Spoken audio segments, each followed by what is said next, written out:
What's up, comic book fans? Pete here from Comic Books Transformed, where we talk about your favorite streaming shows and movies that are based on comic books. And I have my buddy over there, Brian. You can find him on Twitter, Mr. Coors Hair. How's it going, sir? Doing good, Pete. How are you? Yeah. You were wearing that same hoodie that you wore in that video that we recorded yesterday.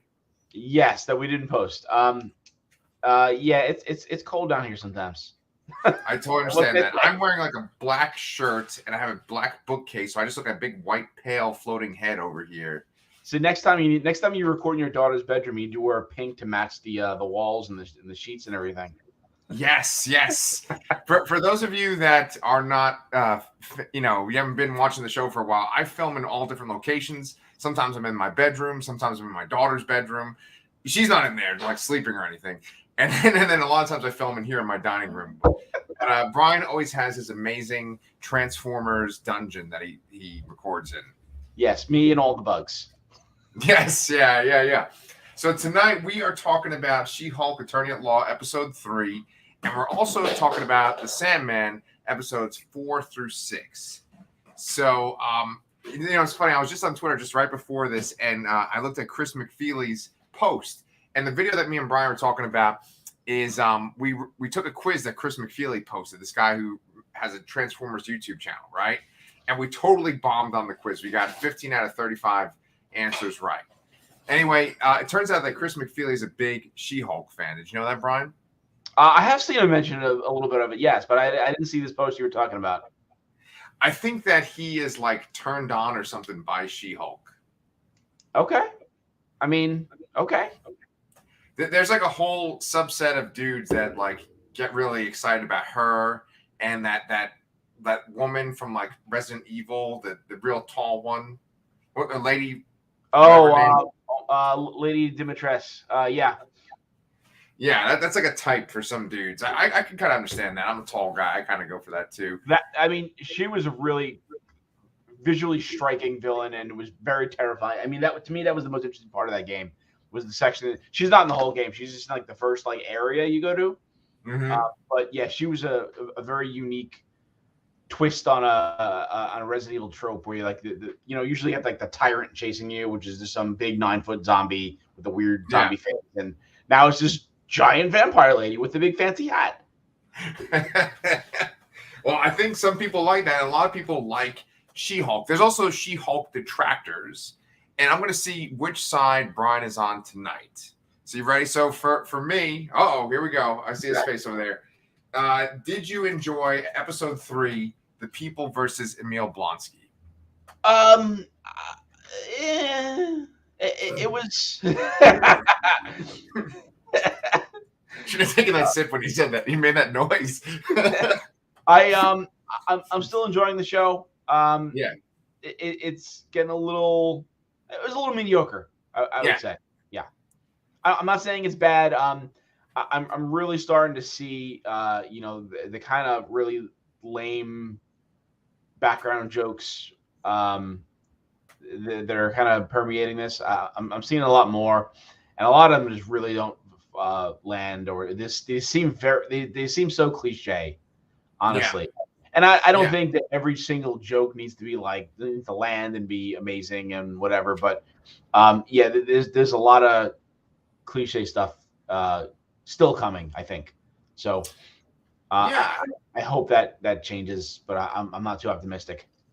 Well, yeah, I mean, mediocre is a great adjective to use here. In our notes, I mentioned how there are superhero shows that essentially use all the elements from the comics, but they're just straight up comedies. Like Teen Titans Go, I think is probably the most, blaring example. Then you have like that MODOK show that was on Hulu. And you also have like the Harley Quinn show, which you're a big fan of on HBO Max, right? Yes. Big fan. Yeah. And I don't think anyone would say that those shows take place in like a regular continuity with the other kind of movies and things like that. Yeah, I would agree with that. Yeah. Oh, I mean, although Teen Titans has crossed over with versions of itself several times. So. Right. I mean, yeah, that's a good point. Like, they've teamed up with like their regular Teen Titans version too. Yeah. But like even that, they've kind of like hinted at that it's like in a multiverse or something like that, right? Yeah. And And so then I think that's one type of show. And I think another type of show is Peacemaker, which we're huge fans of. And that's a show it's a pretty absurd comedy a lot of the time, but it is firmly put in that DCEU continuity. Yes. And so I think, oh, go ahead. I'm sorry. No, go ahead. No, for me, I think that She-Hulk Attorney at Law kind of fits into that first category with like the Harley Quinn show and the MODOK show and Teen Titans Go, but they try to like wedge it into the MCU. And I think that's the problem. I don't see if you're using something like Teen Titans Go and Harley Quinn versus something like Peacemaker. I actually think this falls into the Peacemaker category. I don't think it's anywhere near as good as Peacemaker, Right? Because it is more. It's a little lighter so far. It's shorter. It's not as dramatic, and I mean it's not as edgy either, I suppose. Yeah. But I don't think they're trying to wedge it in. Like it seems like it is firmly fitting in there. That there are lots of connections. How meaningful they are is up for debate, I suppose. But we're still only a third of the way through the series, and I feel like we're going to see something more. And they have some small hints in the episode to something. They're building something larger here. Well, okay, that's a good point. But like, let me ask you this. Do you think that if this was an animated show and they were able to kind of maybe ramp up the jokes and make it a little bit more absurd or more offensive, considering that people that work on the show work on Rick and Morty, do you think that would work better? Oh, a She-Hulk animated show? Maybe, yeah. I think this could work and it could be funnier. Yeah. Absolutely, but I think you'd lose the inclusivity to the MCU, and then you'd lose the overarching story of the season. Because a lot of those shows, I mean, I guess Harley Quinn does have a overall story, but something like Teen Titans Go is very, episodic. Episodic, yeah. Yeah, I don't know. I mean, that's what I was just thinking this time around. We're on episode 3, and I'm like, why isn't the show clicking for me? And I was thinking that maybe it's because it just maybe would work better if it was like that kind of Harley Quinn show, or like I think it's like you need to go away kind of from like that Peacemaker feeling and more into that Harley Quinn where it's like it's good. But Harley Quinn is very serialized. Okay. There are episodic aspects to it, but it is overall a very connected story that you couldn't just watch a random episode. I mean, I guess you could watch a random episode of anything really, but you would you would benefit from watching it, all of it in order. Okay. I mean, I still got to check it out too. I know you are a big fan of it, and I haven't watched a single episode. Hopefully, it's going to stay on HBO Max and not get like they just renewed it for a 4th season. So. Oh wow. Okay. Well, I know like on that show, for instance, they make jokes about the fandom. They make jokes about like angry fanboys. And I remember they showed one clip I've seen a couple of times. It's real funny about these guys like kind of talk about the Snyder Cut and stuff, and they're in a basement. And like that's funny, even though essentially it's like making fun of probably like people think we are that, right? Because we talk about this stuff and we're middle-aged white guys, right? They probably think that's what we are. And I am literally in a basement. Yeah. You're in a basement, right? We don't have basements in Texas, but I probably would be in a basement, But like I'll even take that, even if it kind of borders on insulting me, because I feel like, that's kind of deserved for the Harley Quinn one. But then in She-Hulk, once again, you have these jokes right at the very beginning. They have their newscasts, and there's all these male characters that are being interviewed, and they're not interviewing women, by the way. They're just interviewing men, and the men are just saying these like stupid cliche lines, Yeah, and that's part of what I'm agreeing is that there's a little bit too much cliche, and I think they could do a little better with the filler in the episodes, I suppose. Yeah, I mean, in this one, it's sort of because the funny thing about the Harley Quinn show and DC in general, right, is that DC can kind of be more in your face. It can be more adult, and it could be more, risque or whatever. Like that Harley Quinn show is like there's cursing and all kinds of crazy shit. Oh, right? Yeah. No, that's like not for kids at all. Right. And then this show is on the Disney app, right? So like they kind of allude to things. And one of the things they alluded to in the very beginning of this one was one of the men they interview says, I'm all for female superheroes, but like make your own or something like that. He says something along those lines. And that's like that kind of. I actually don't remember this in this episode. Did I miss something in the beginning? Yeah, in the very beginning. I remember there's a guy that says that on like a YouTube video sort of thing, but I don't remember any. I don't remember these interviews. There's one guy that says like, I mean, I would definitely smash. Like he says that about She-Hulk. Do you remember that one? No, from this episode. Yeah. I watched it like 2 hours ago. How do I not remember this? Well, maybe that's the whole thing. It's like so kind of bland and kind of forgettable. Like that kind of sequence is just something that like you don't even remember because it just comes and goes. You're like, all right, whatever. But can we get to the interesting part? But like that's sort of a common thing that people will say in comments and stuff of like, hey, I'm all for diversity. I'm all for female characters. But when you're making a movie, why don't you make it about an original female character or an original ethnic character instead of switching an existing character? Yeah. So I think they were kind of poking fun at that, but I don't know. I just like the show eventually moves on to where we do see a male character and he's good. It's her partner, the guy whose nickname is Pug, and he kind of has his own little B plot today. Yes. He represents the God, I can't remember his name. The other kind of douchey lawyer who I found out is actually in the comics, and he is douchey in the comics. So Dennis Bukowski. Dennis Bukowski, yes. So he is from the comics. He's been around a long time, and he has always kind of been a douche, from what I understand here. So I guess that kind of justifies, that actions, his actions over the course of these 3 episodes so far. Yeah, and so his whole thing, the B plot, is that Dennis Bukowski is dating this woman. He thinks she's Megan the Stallion, and it turns out it's actually like a light elf from New Asgard. And so, did you like that element? I liked I liked them kind of poking fun at the lawyer character. I already forgot his name. Dennis Bukowski. I liked the aspect of them poking fun at, but I think the shape-shifting light up thing was a little too much or a little too silly. Right. Yeah. Yeah, it's like all of this, the way I kind of feel about this show is like you just need like a little bit more restraint, make things a little bit more subtle, and your jokes are going to land. It's going to be more interesting. Like to have a shapeshifter character like come in and pretend to be the guy that is going to court against her, like immediately. It's too like obvious and in your face, right? And also, then the shapeshifter character literally do it 3 times in the episode. Right. Like the shapeshifter comes in and pretends to be the judge, like right in the court. Like at one point, it's like, come on, Yeah.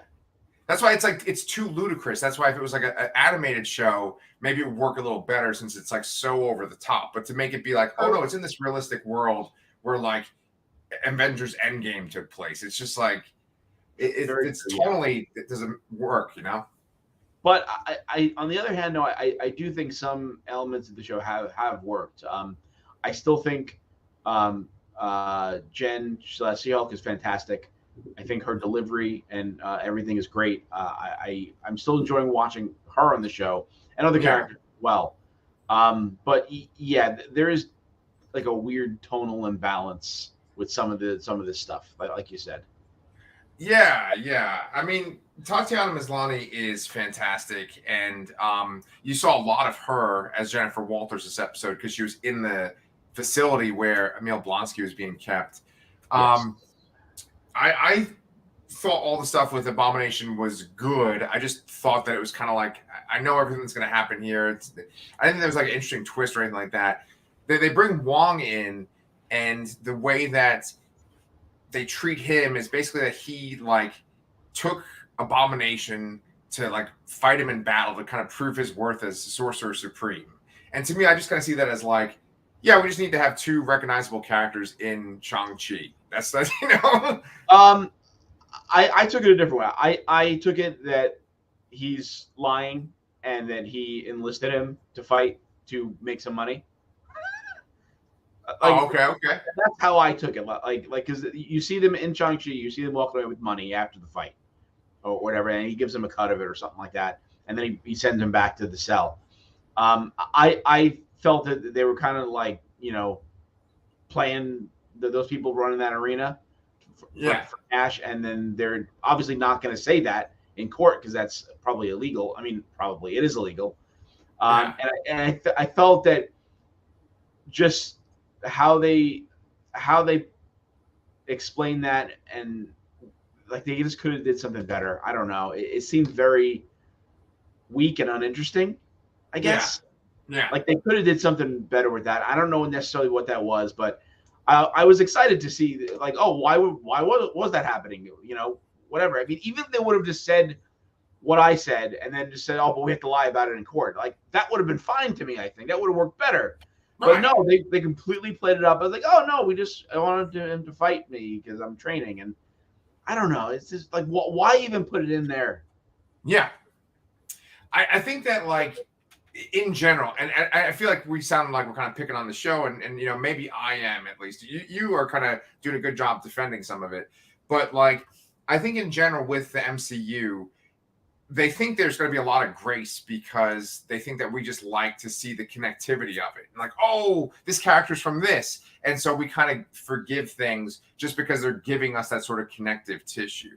And it works sometimes, but I'd have to say that even in the movies and in the shows, it's almost getting to the point where it's kind of not as exciting to see the crossover, right? Yeah. I mean, so I have to read you a tweet that I sent you the other day. Sure. God, where was it? Okay, yeah. The modern era of the MCU is weird in that you don't get to keep seeing characters you care about. You get to keep seeing characters by actors who are still okay working in this environment. I think that's really, really hitting home for me. I wish I knew who said that. I would love to give them credit. Not that they'll ever probably know that I said it, but oh, come on, man. There's going to be that time where we just hit it big and we have like 30,000 viewers per episode. It's going to be amazing. I'm going to make like $3 per episode. It's going to be so great. I'll split it with you. That's it. Now I have to find it. I have to find it now. So I can say that you have to, if you're going through Twitter to find it, you're just going to be going through all this stuff about Leonardo DiCaprio's 25-year-old girlfriend. That's like 87 posts today, at least. Oh, yeah? Yeah. Well, I saw Peter Cullen and Optimus Prime trending. I'm like, oh god, the Peter Cullen died, but no, people are just appreciative of him, and that's great. Yes. Okay, I can't easily find it here, so I'm just going to give up right now. But person who said that, thank you. I don't need to feel it. I'm giving you credit, even though I don't remember your name. We do that a lot on this show. That's a really, really great point, though. I think that it's totally on the nose. I think that it's like, okay, well, we're either trying to like plug this future thing, and so we're bringing someone in that's going to be in that future thing, or it's like this actor is available and affordable, and so we're going to put him into it, and it's sort of lost its luster, because you kind of go to expect the crossover at this point. You go to expect to see like certain characters be in these things now, and I can't really remember. I mean, maybe like Spider-Man No Way Home was the most exciting one because you had those characters from those pre-existing movies all coming together. But otherwise, I haven't really been excited about things like, the recent ones. Yeah, no, I mean, I don't know how you top Avengers Endgame or Spider-Man No Way Home with those kind of stunt cameo things. And I mean, in comparison, what could be on that level still? Besides all the X-Men showing up, I think that you and I have talked about this before, but I was thinking about like, what if they did like a DC version of that, and you had all the different versions of Batman in one movie? Have we talked about that before? I don't know, but I mean, I was really talking about in terms of Marvel here. Right. I think if DC did that with Batman, I mean, I think there's some implication that we'll see multiple Batman and Flash or other things. So, Yeah, but like, wouldn't it be boring though to have all just because Batman? It's exciting to see like, oh, there's the Michael Keaton one, there's the Robert Pattinson one, right? But like the way they would interact, it wouldn't be super exciting, because Batman's kind of Yeah, the same across the board. true. Batman's a lot more serious and somber, and I guess that wouldn't it doesn't work as well with kind of Peter Parker, Right. it would with Peter Parker. Yeah. Yeah, okay, all right, yeah, but still, I really did mean Marvel, Yeah. Right. specifically because that's where both of these things came from, and I do think that seeing all the X-Men for the first time might do something, but in terms of other kind of stunt cameo or stunt casting kind of things, what's going to be better? Yeah, no, I mean, honestly, that is the whole thing. It kind of feels like Marvel has that locked away in a vault, and they're just kind of waiting. Like, actually, it's like behind glass, and it's like in case of emergency, break glass, and it's like once they bring the X-Men in, that's where you're gonna get this big surge in interest all of a sudden, because they know that people really love the X-Men. People from our age, especially, like that's our thing. That's our main thing that we love. Yeah. And yeah, I mean, anything, man. You give us like fucking like Omega Red or like Dupe or Maggot or something. We'll be like, oh my God, like, yeah. I was trying to think of like more obscure, anyone from like Ecstatics or something. I mean, we actually. Oh my God, I would flip out for an Ecstatics, anything from Ecstatics. Right. But, it's funny though, because I feel like we're talking about this other stuff because She-Hulk just isn't really catching me. I mean, I think the one thing we talked last week about, like, well, who are the 7 soulmates that Emil Blonsky found? And it turns out it's just 7 women that all love him. But I think the big exciting thing from this episode, potentially, I don't know, was the Wrecking Crew showing up, right? Yes, the Wrecking Crew showing up. They're I kind of got like a bumbling Bebop and Rocksteady sidekick kind of vibe from them, which was a little disappointing. Not that they're great, amazing, deep characters, but they are taken a little bit more seriously than this, I think, in the comic. Although they are generally used as kind of punching bags for other heroes. But yeah, they seemed a little bit too bumbling, and obviously the big thing is that they're trying to take a blood sample from She-Hulk, and they couldn't, and who they're working for.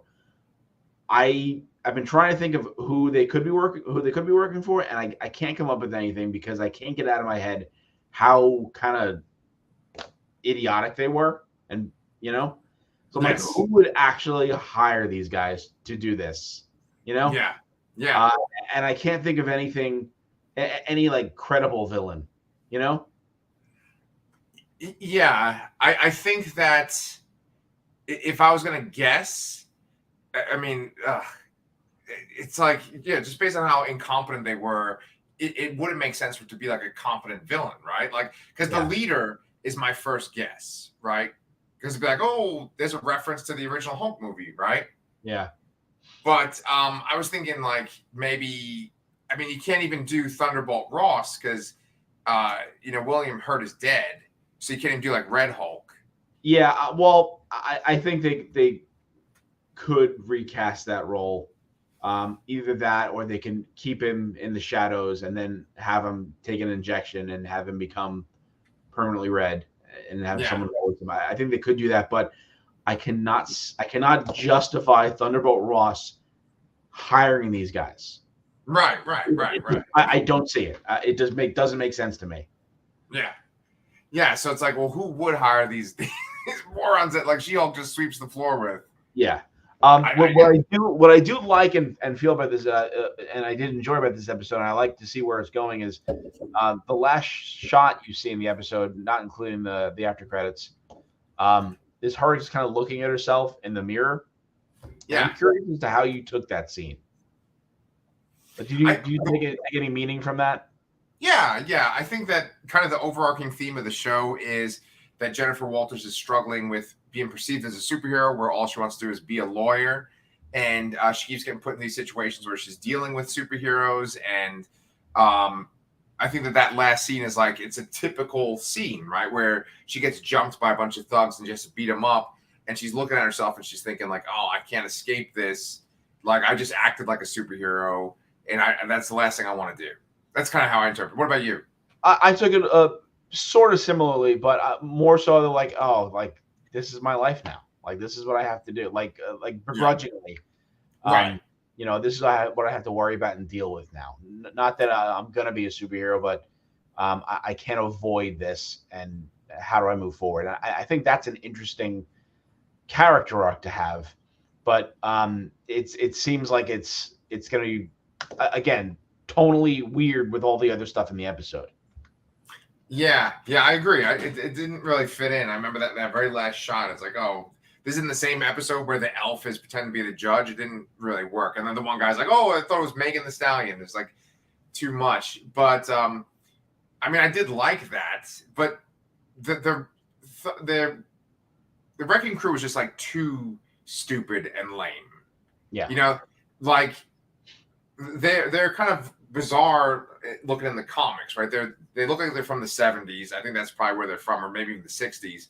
And they have these bright colors, and they just look like the Village People, kind of like on steroids, And this crew was just sort of like, I couldn't tell you what any of those guys looked like. I know one of them had long hair, and they had sort of like knockoff weapons from Asgard. And I know that they're going with this kind of idea of like refugees from Asgard live on Earth, but I feel like that's always just kind of used as like trappings for bigger stories that are more interesting, and they never really go into the idea of like, these people were once perceived as gods. They have this like advanced technology that seems like magic, and now they live on Earth. Like, I feel like you could do something kind of interesting with that story, but the way that Thor is treated in the MCU, it's like they're never going to do anything interesting with that. You know what I'm saying?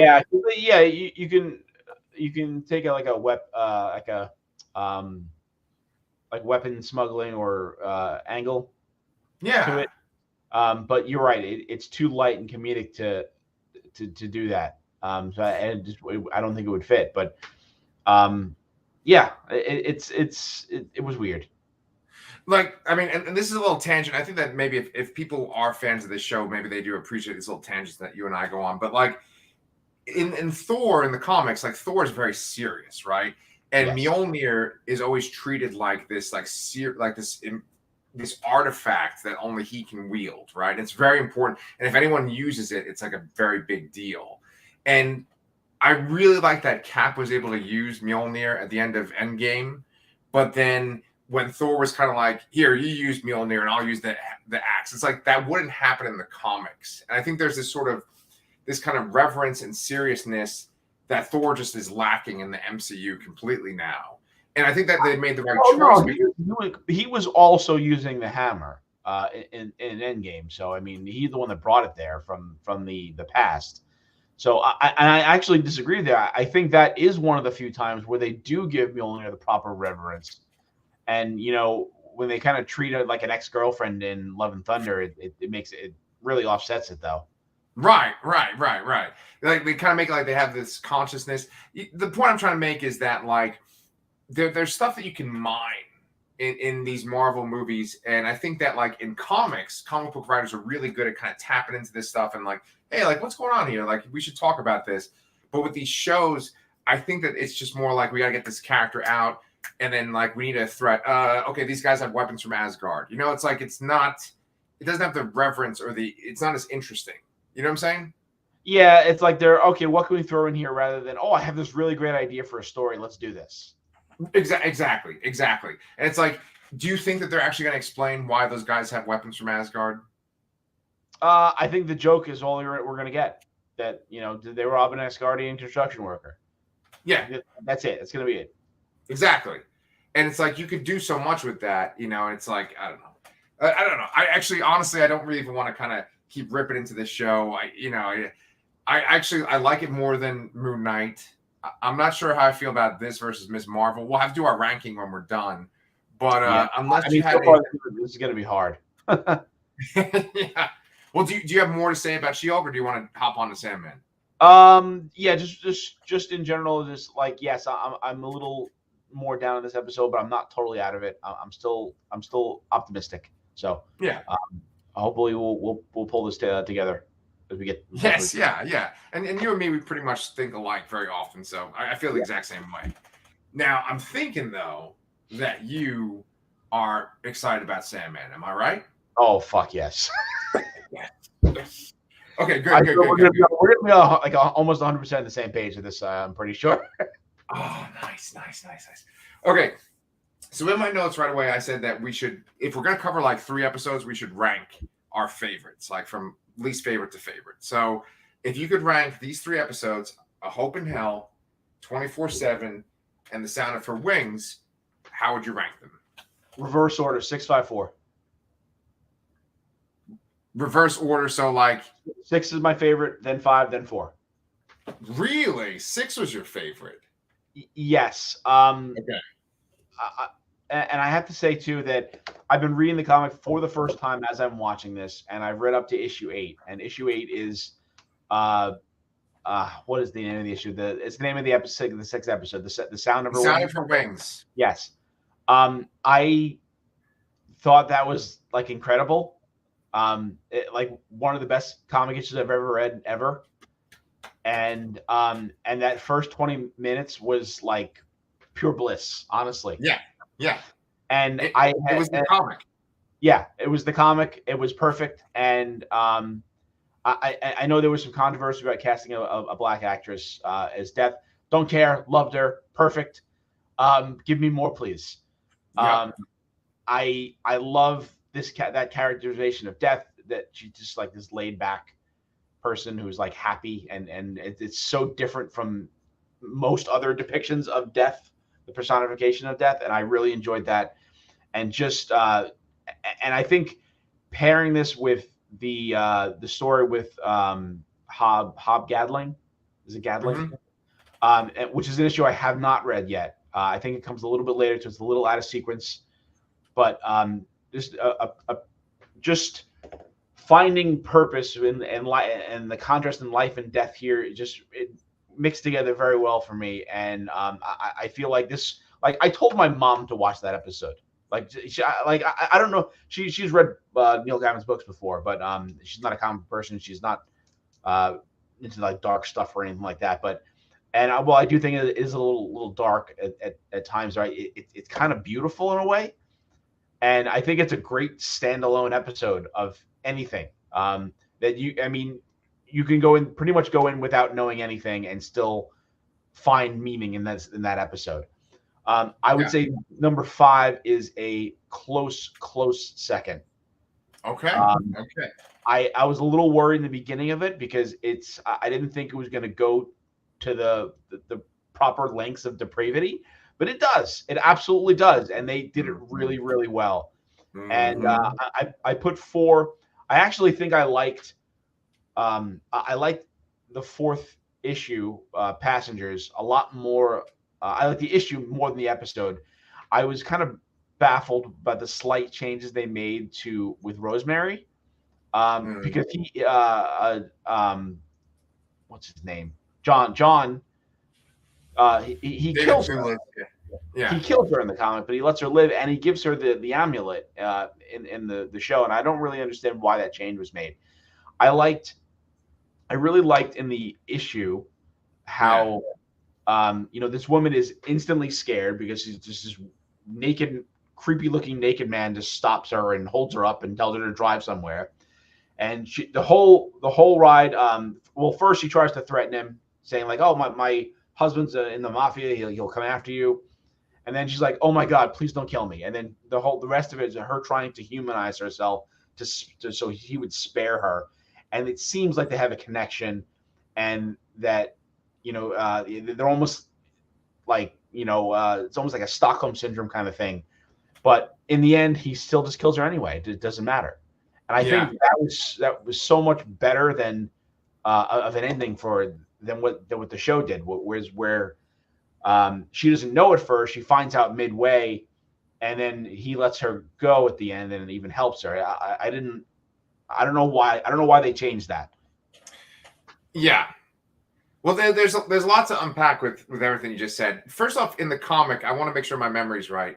But the way that John is portrayed in the comic, he doesn't look really human, right? He's sort of altered. He almost looks like a skeleton. Right. So, I mean, they make David Thewlis look pretty bad, but he's not as bad as that. Yeah, and, no, I understand that they can't do that, and that's a totally an acceptable change to me. Yeah. I was a little worried that he wouldn't look creepy enough in the diner in 24/7, but there were points where he did, because he's just really just hanging around in the background and watching this shit, and it was creepy. It's not as creepy as a naked, lethargic, wrinkly old man with no teeth, in a fur coat, only a fur coat. But it was still unsettling to me. But I'm okay with him not going to that length to show him half naked and all that, and weird stuff. The pajamas, the jacket, fine by me. Yeah. So, okay, so like, to kind of unpack what you said, I said last episode that I read Sandman when I was like in my early, like I was probably 20 years old. So that's like 20 years ago. And you have this thing when you're a kid and you read comic books, and I know you have this experience too, which is that like you're used to them a certain way. They're like superhero stuff. They're kind of like the cartoons you watch on TV, but then eventually you start to veer into stuff that has adult content in it. And it's always very jarring when you start to see characters that look like they might be naked, or like people curse and stuff when you're reading comics and you're getting older, like when you're in your, early teens or even before then. And so you still kind of have like flashbacks to that, even if you read Sandman and you're just in your early adulthood. And I remember reading that 24/7 comic, and it really stood out to me because there's the panel where like the narration basically says that like everyone sort of shared each other, or it's like they had an orgy essentially. Yeah. It's done differently on the show, right? Isn't there like a panel like that where they're like at 4:00, everyone? Yeah, it's heavily implied. You just see some kind of like feet poking up behind the counter. I think what they did in the show is more than serviceable, more than serviceable enough to not actually recreate the comic panel.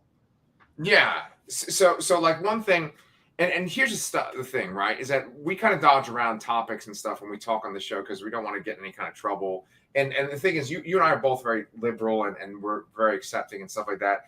But I think it's important when you kind of give criticism to something to address like its original form and stuff. And the Sandman comic is from like I believe the late 80s, but definitely the early 90s. And it's of its time, obviously. And the thing about Neil Gaiman is he's always been progressive thinking.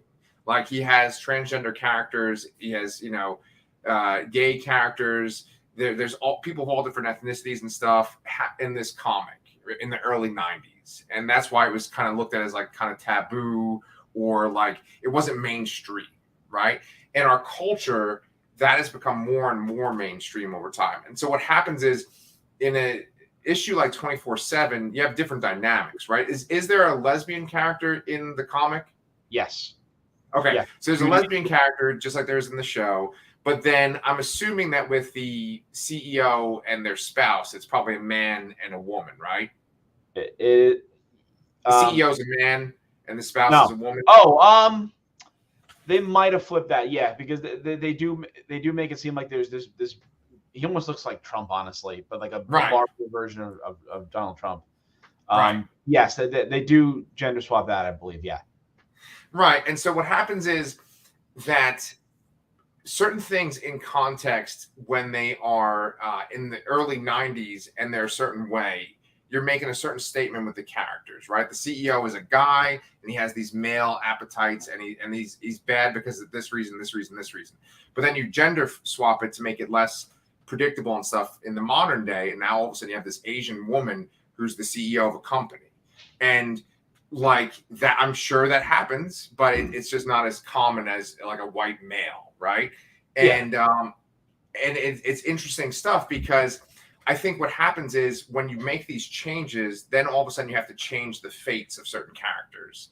And I think that in the lead up to episode 24/7, when you have the woman picking up John, you have a black British actress, and I do kind of feel like the way that she's played, they played it off like she had a better fate because of who she was, if that makes sense.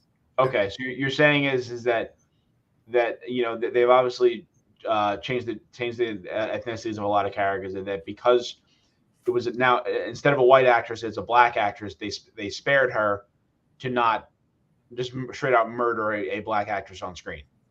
Correct. It's sort of like. Go ahead. I could see how that could be perceived there, and maybe that is the case.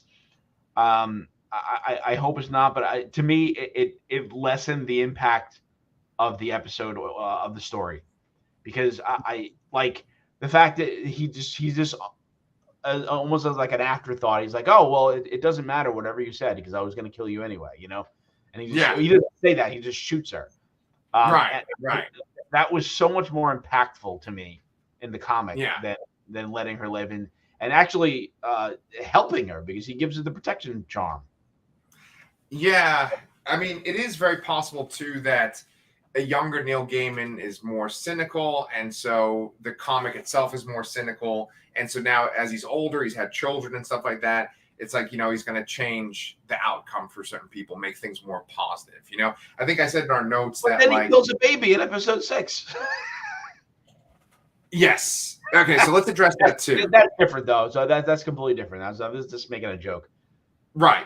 But see, here's the thing. So many people talk about why. I know I saw like a YouTube thumbnail the other day. It was like, why Sandman is so good. And it's the Sandman comic, right? And many, many people treat the Sandman comic like it's one of the best things ever. It's like up there with Watchmen. I personally actually like it more than Watchmen, the comic, right? But I'm more of a Neil Gaiman fan than I'm an Alan Moore fan, right? And so I read this book like 20 years ago once. And there's very like specific panels that I don't even have to see the panels again on a website or anything. I just remember what those panels look like because they had that much of an impact for me. Yeah. And like Death taking the infant and walking out of the room. I remember what that panel looks like. And it's like, that's how good it is. Yeah. Yeah. So just to kind of go back to what I was saying though, even though I kind of bumble on my words, the point I'm trying to make is, they change things to make it fit a more modern audience because obviously we've changed since the early 90s, but then the fates of characters, I think they have to change because you're saying, but they're only changing the fate of Rosemary. The fate of everyone in the diner is the same. They all die.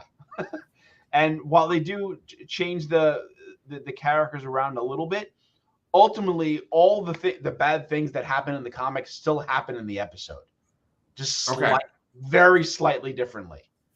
Okay. And again, to me, that it's almost like a counterpoint to what you're saying here is that because like I don't understand why they would change that outcome in Passengers, not Passengers. Yeah. Well, it's not called Passengers. That's what the comic is called. Yeah, it's a Hope in Hell is episode 4. That one that's like the B story for that one. And we should talk about the Hell stuff too, obviously, because we haven't really touched upon that. Okay. So let's go into that. But what I'd say is that I guarantee there's probably some kind of podcast or like YouTube video or something where someone is talking about all the changes in the comic, and maybe even Neil Gaiman himself is like on the show talking about it. We got to find that eventually for this show because I'd love to hear his interpretation of stuff. That's one, and again, that change in the fourth and that one and Hope in Hell with Rosemary is the one thing I really need to know why they changed. Yeah, you can probably Google it, and I bet you because like this show might not be like this tremendous hit, but I think it is actually a big hit too. But Sandman has such a huge following. Yeah, no, at the very least, it was the #1 streaming show for like 10 weeks or something like that. And I remember that Neil Gaiman said that it's going to have to do like way, way better to justify the cost of it for a season 2. So, wow. Okay, well, Okay, let's talk about Hope and Hell then. So we kind of went in like reverse order here. Yeah. Actually, before But, we do that though, what was your episode ranking? Because we kind of went off the tangent on mine. oh yeah, sure. Okay, so for my ranking, I'd put 24/7 as my favorite.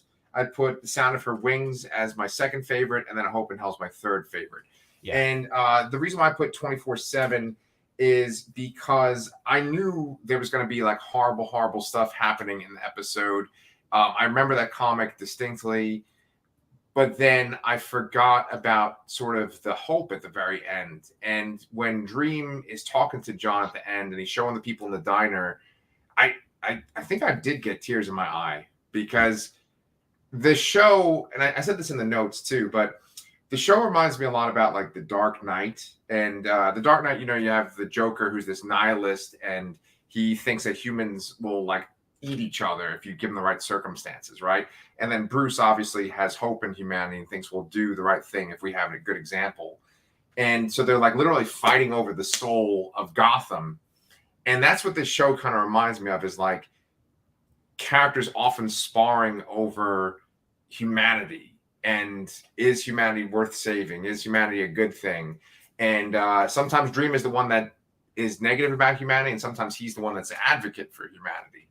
And I think that that scene at the very end was just so fucking good because John is so cynical and twisted, but then Dream is like talking about the value of dreams. So I just love that episode so much. Yeah. And another thing too is in the comics, there's a lot of little cameos from the Justice League, actually. Well, Justice League International at the time. And I think I honestly think that it works better without them. Right.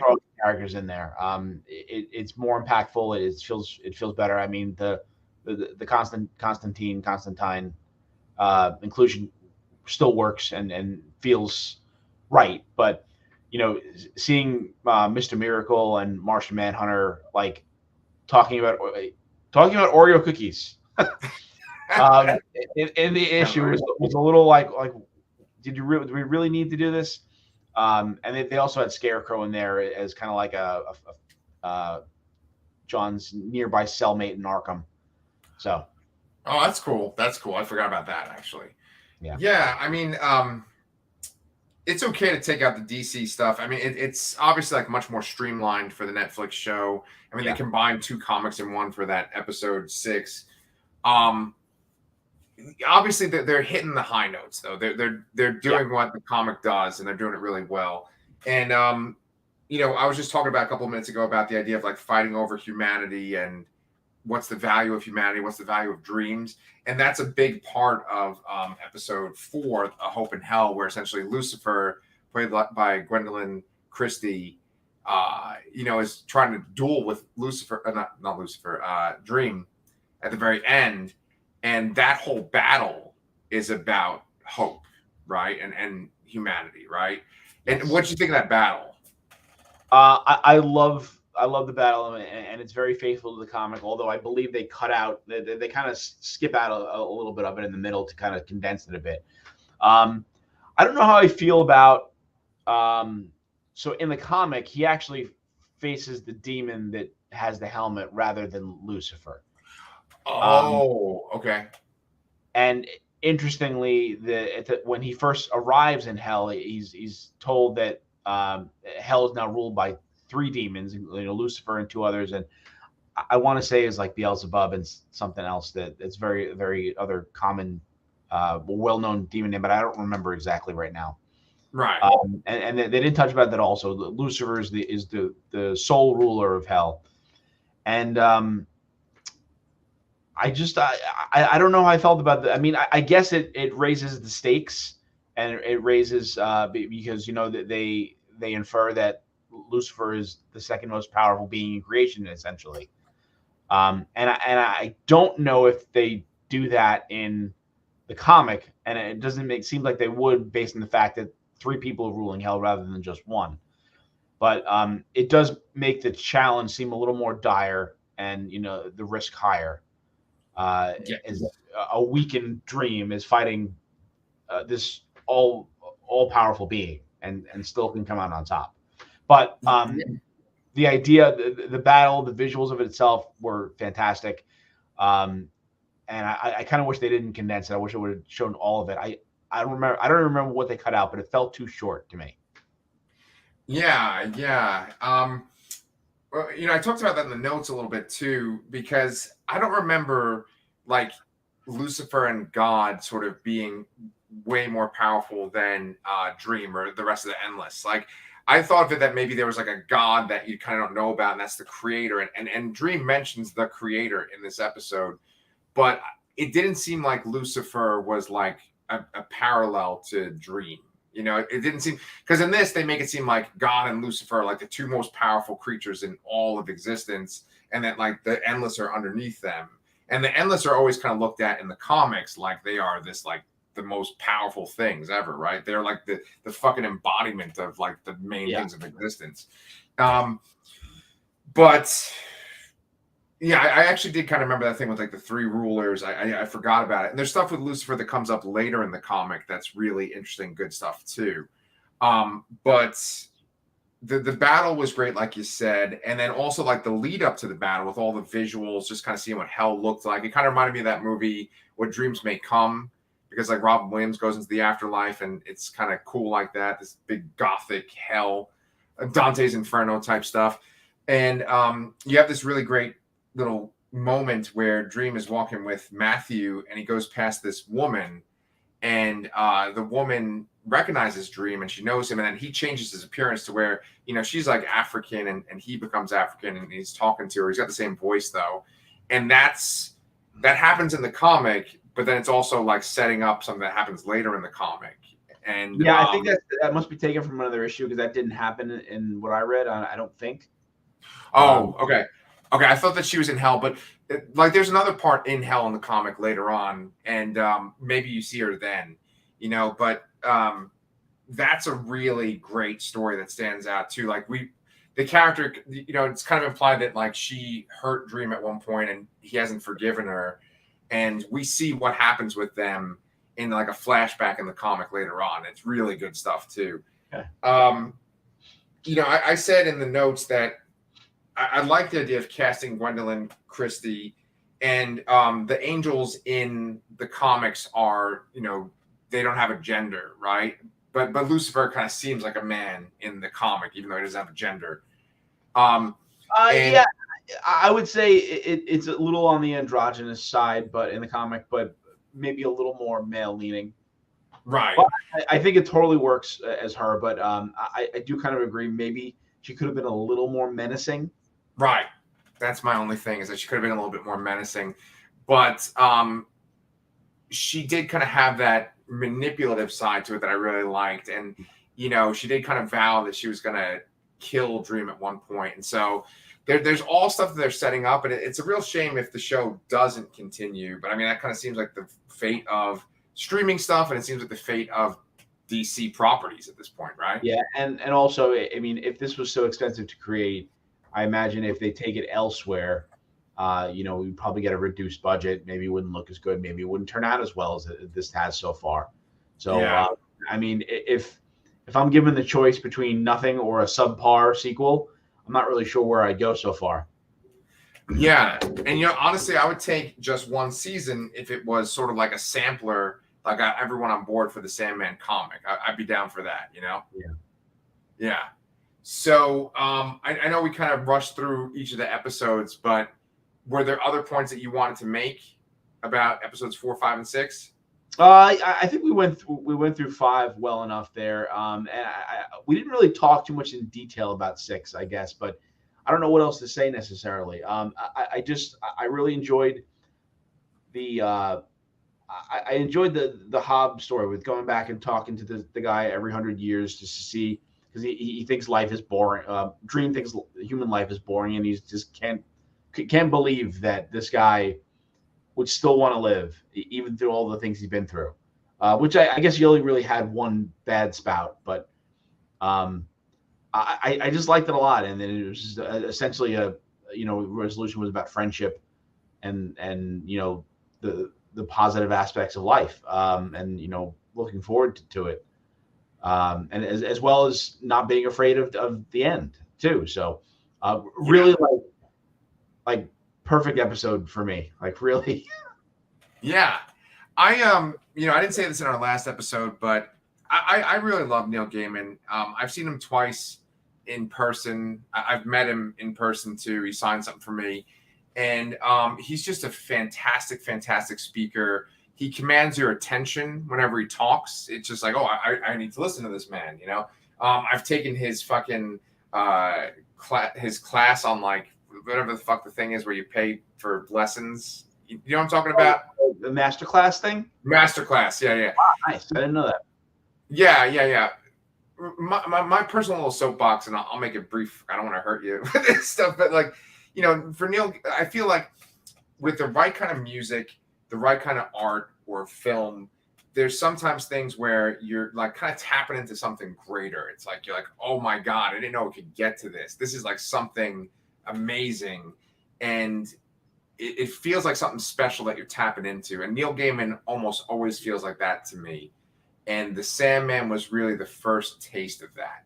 And it was just like such a nice treat to come back to these stories and have that feeling again with these episodes. And I'm going to be really sad when, the show is up and we can't talk about it anymore.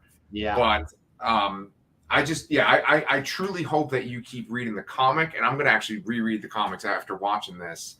And, if anybody's watching at home, if you guys have not read the comic, like, it's just as good as this show, if not better. So, yeah, I just, so far, I've read the issue before I've watched every episode, with the exception of this part, the second half of it. And I just can't decide if I want to keep trying to read before I watch or not, because I really just enjoyed not knowing how it was going to go in the show, rather than knowing how it was going to happen and just watching it in a different medium. Yeah, I think maybe just for the first season, why don't you just like finish off the season and then read the comic? You can always read some X-Men comics while you're waiting. I have plenty. All right. Well, before we sign off for the night, just want to show that our friend Adita has come back. He says, hi, how you guys doing? Me and Brian talk about Sandman, so I think we're pretty good. And then he said, Neil Gaiman said that the Sandman not being set in the DC universe isn't because of WB Discovery merger, but given all the stupid things David Zaslav is doing, I think it's because it's separate. The Sandman show was in production before David Zaslav took over, but I can understand not wanting to be associated with that kind of mentality. So, but anyway, if you want to be associated with our kind of mentality, you guys can definitely subscribe to our channel. We could always use some more subscribers. We love having you guys part of the discussion, just like Adit was right over here. We want to know what you guys thought about Sandman and, of course, She-Hulk. Are you guys feeling the same way we are about these two shows? But until then, Brian and I will be back next Thursday for episodes 7, 8, 9 of Sandman and episode 4 of She-Hulk. So we'll see you guys then.